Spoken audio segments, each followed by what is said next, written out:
നമ്മുടെ കർത്താവ് ഇന്നും ജീവിക്കുകൊണ്ടാണ്. വിശ്വസിക്കുന്ന മക്കൾക്ക് അഭിഷേകം കിട്ടും. Price the Lord. എഫേസ്യോസ് 2:8 വിശ്വാസം വഴി കൃപയാലാണ്. കൃപ കിട്ടണമെങ്കിൽ എന്ത് വേണം? വിശ്വാസം ഉണ്ടെങ്കിൽ കൃപ കിട്ടുള്ളൂ. ഹെബ്രായ ലേഖനം 11:6 പറയും, ദൈവസന്നിധി ശരണം പ്രാപിക്കുന്നവർ ദൈവമുണ്ടെന്നും തന്നെ അന്വേഷിക്കുന്നവർക്കൊന്ന് പ്രതിഫലം നൽകുമെന്നും വിശ്വസിക്കുന്നു. വിശ്വാസം കൂടാതെ ആർക്കും ദൈവത്തെ പ്രസാദിപ്പിക്കുക സാധ്യമല്ല. വിശ്വാസം കൂടാതെ ആർക്കും ഈ കൃപ കിട്ടണമെങ്കിൽ വിശ്വാസമാണ്. പരിശുദ്ധ അമ്മയെ പോലെ വിശ്വസിക്കുമ്പോൾ അത്ര വലിയ കൃപകളും അനുഗ്രഹങ്ങളും വലിയ മുറക്കളൊക്കെ നമുക്ക് കാണാൻ പറ്റും. Price the Lord. ഹല്ലേലൂയ. സത്യത്തിൽ ദൈവം ആരോടും പക്ഷാഭേദം കാണിക്കുന്നില്ല. നിന്റെ വിശ്വാസം പോലെ നിനക്ക് സംഭവിക്കട്ടെ. Price the Lord. നിന്റെ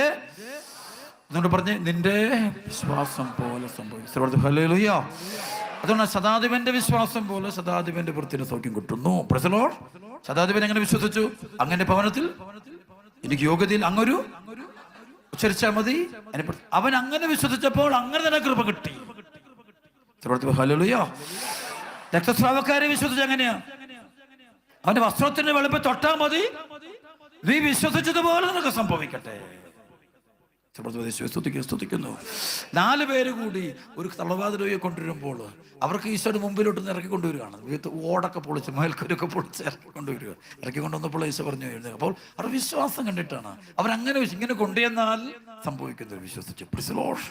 അവരങ്ങനെ കൊണ്ടുവന്നുകൊണ്ട് അവരങ്ങനെ തന്നെ കൊണ്ടുവരിക. അവർക്ക് ഉറപ്പാണ്. അപ്പോൾ അവരുടെ വിശ്വാസം കണ്ടിട്ട് കൊണ്ടുവന്ന ആളുടെ വിശ്വാസം. Price the Lord.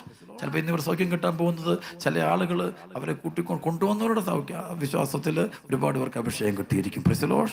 ചിലപ്പോൾ നല്ല ഫെയ്ത്തുള്ള ചില മക്കളുണ്ട്. അവർ അനേക ആയിരങ്ങൾ ഇവിടെ കൂട്ടിക്കൊണ്ടുവരുന്ന മക്കളുണ്ട്. Price the Lord. ഞാൻ ചിലയിടത്ത് ഒത്തിരി നന്ദി പറയുന്നു. ഹല്ലേലൂയ.